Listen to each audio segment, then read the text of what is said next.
It's in 2 pieces, so we have the box for it.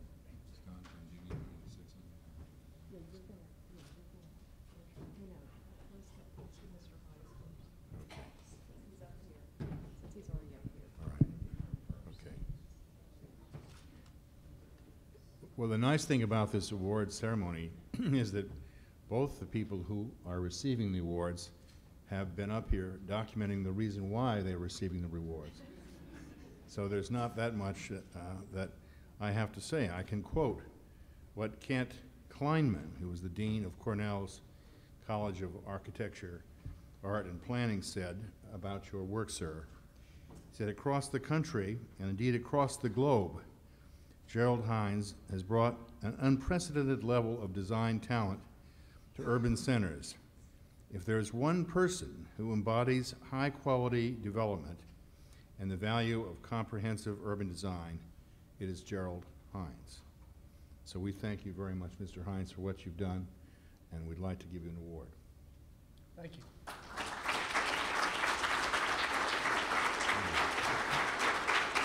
Stage that again. Which award is it?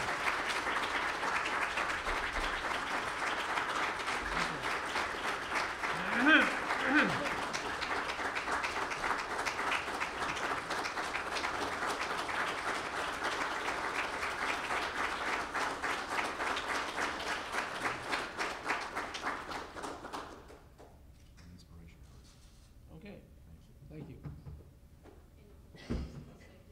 Would you like to say any more words? Say something. Yeah.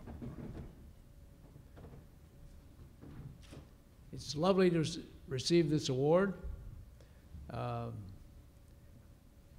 We get different awards, but for Scenic Houston and the Scenic area has been one that hasn't received as much attention as the architecture of our buildings. And so, thank you very much. We've appreciated it, and it's wonderful to work in this area and just make cities more beautiful. Thank you again.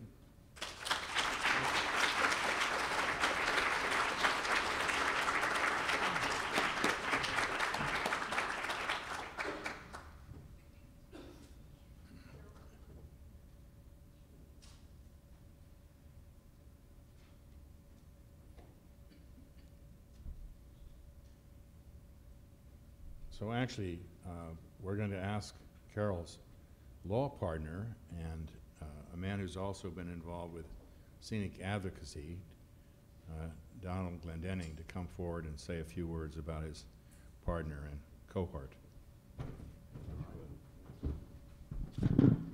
In 1999, I received one of, actually, the most unreasonable phone call of my life. At that time, Carroll and I were members of 2 separate law firms that were combining. And I had a call. On the other line was my new partner, not yet my close friend, that would come later, and in spite of what I'm about to describe.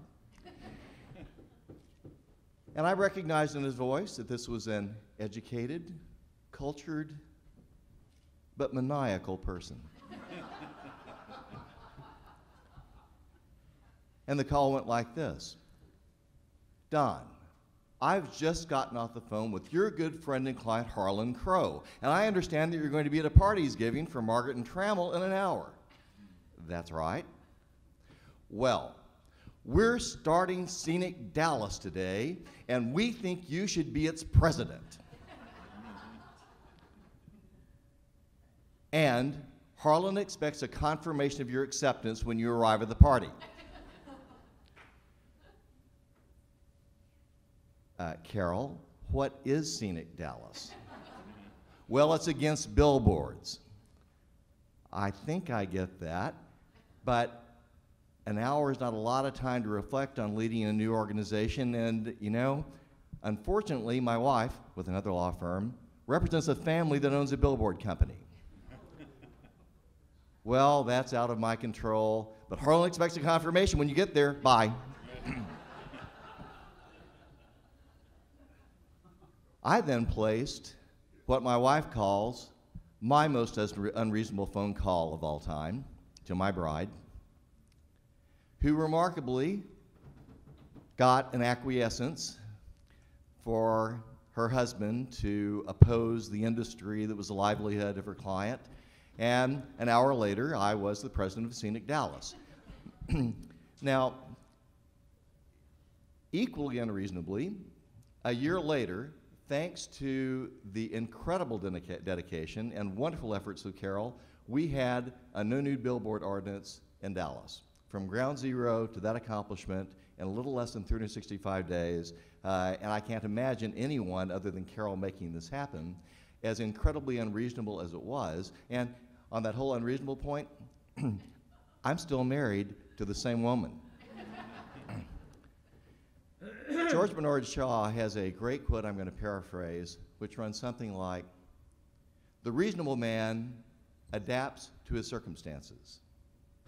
The unreasonable man requires his circumstances to adapt to him. All progress depends upon the unreasonable man."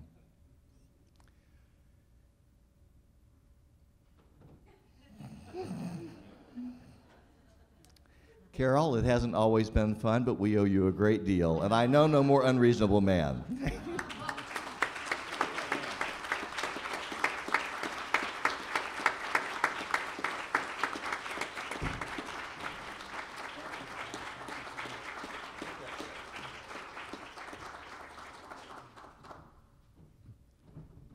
Thank you very much. God bless you in your efforts. Thank you.